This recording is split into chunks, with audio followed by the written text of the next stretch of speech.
নমস্কার। আমি doctor Shampa Das, consultant oral and dental surgeon. আজ খুব ইম্পর্টেন্ট একটা ভিডিও আপনাদের সাথে শেয়ার করছি, খুব ছোট্ট করে।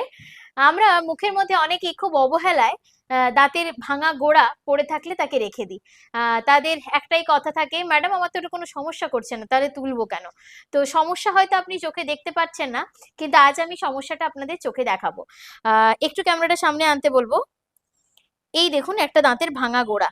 আমি আগেই বলেছি আমাদের ক্রাউন পার্ট একটা থাকে, আর এটা রুট পার্ট।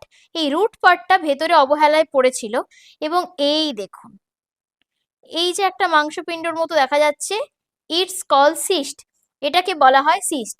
হ্যাঁ, এটাকে বলা হয় র্যাডিকুলার সিস্ট অথবা পেরিয়াপাইকাল সিস্ট, যা খুশি বলতে পারেন।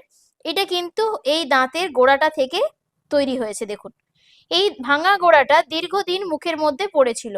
ওপর থেকে দেখে মনে হতো এইটুকু এইটুকু আছে, এইটুকুর জন্য আর কেন তুলতে হবে? তো এটার জন্যই অবহেলা করে পড়ে থাকে মুখের মধ্যে, কোনো সমস্যা থাকে না। কিন্তু সমস্যাটা আপনি চোখে দেখতে পাচ্ছেন না, কিন্তু সমস্যাটা ভেতরে তৈরি হয়। এই সিস্ট থেকে পরবর্তীকালে টিউমার হবে, টিউমার থেকে ক্যান্সার হবে। তো কেন এগুলোকে জিনিস আমরা বাড়াবো? তো যদি আমাদের এরকম মুখের মধ্যে ভাঙা গোড়া পড়ে থাকে, সেটাকে তুলে দেওয়াই হলো বুদ্ধিমানের কাজ। সবার এই ভিডিওটা যদি কারোর কাজে লাগে, তাহলে শেয়ার করার অনুরোধ রইল, এবং সবার মধ্যে যাতে দাঁতের প্রতি সচেতনতা তৈরি হয়, তার জন্য এই ছোট্ট ছোট্ট ইনফরমেশন আপনাদের সাথে শেয়ার করা। সবাই ভালো থাকুন, সুস্থ থাকুন। নমস্কার।